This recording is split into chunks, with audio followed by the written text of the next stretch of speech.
How did you break into television writing? With a 45 automatic. No, what do you mean? So I went to Hollywood to be a writer. I loved TV, and I wanted to be a writer. I wanted to write all things. At that point in my career, anything would have been good. You know, short stories, crossword puzzles, you name it. I loved TV. I was a kid of television, so I went to Hollywood specifically to try to write TV. There was also an ulterior motive at that time. You know, I'd sold a few short stories, and the most a beginner could get is like a penny a word, something like that. It was very difficult to imagine making a living doing that. But TV, you could actually make a living, which was a good thing. So I went west, young man. I went west, and ultimately got involved in TV. And I actually wrote 2 unsold novels before I finally wrote one that sold. While I was writing TV, I began to grow disenchanted with TV because of the whole process and the lack of authority that the writer has in the medium. So I wrote a detective novel. This predated Elvis Cole and the Monkey's Raincoat, and it was, if you had to list the 5 worst manuscripts ever made, this would maybe be 3 of them, and that didn't work out. So then I decided a couple of years later to attempt writing the great American novel, and then if you're going to still list the top 5 worst novels ever written, that one would be 2 of them. So it wasn't working out for me, and I'll tell you the reason why.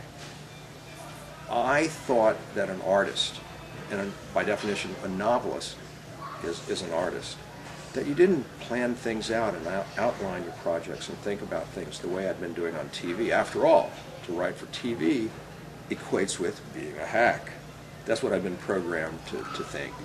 So I just tried to make up novels, and they failed disastrously. So when I finally came around to taking a 3rd shot, to leaving TV behind completely, writing another book, I said, you know, this whole artsy-fartsy thing has not worked for me. Let me go back to what I know. Let me think about it, figure it out, break it down, outline it, and write it. That was the first Elvis Cole novel, The Monkey's Raincoat.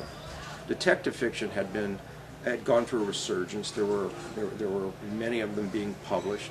All the publishing houses had 1 or 2 or 3 detectives of one stripe or another being published. And I went away and I wrote The Monkey's Raincoat. And when I showed it to to my agent, he read it and he said, "What'd you want to waste your time on this for? It's been done." Only I don't think it had been done, not quite the way I had done it. Publishers weren't so easy to convince.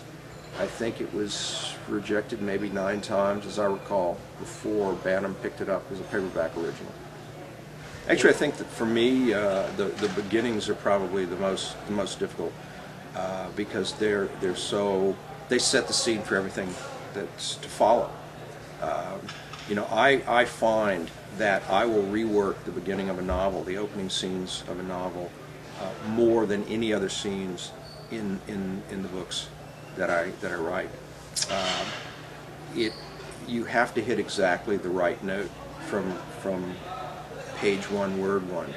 So I think I spend an inordinate amount of time on the first third of the book, but after I have that right, then everything begins to pick up speed, and by the time I'm in the last third, I'm darn near unstoppable. I'm like a sled going downhill.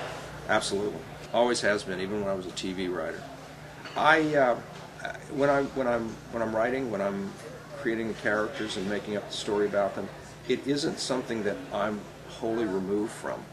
You know, I'm looking for little bits and pieces of myself to put into those characters. All the characters, by the way, not just, you know, Elvis and Joe or the main characters, but all the little ancillary characters, even the smallest. And I think because of that, because I'm digging so deep to find little things, that it ends up being a very personal form of expression. What advice would you have for someone who wants to become a published writer? Write what you know and write what you believe in.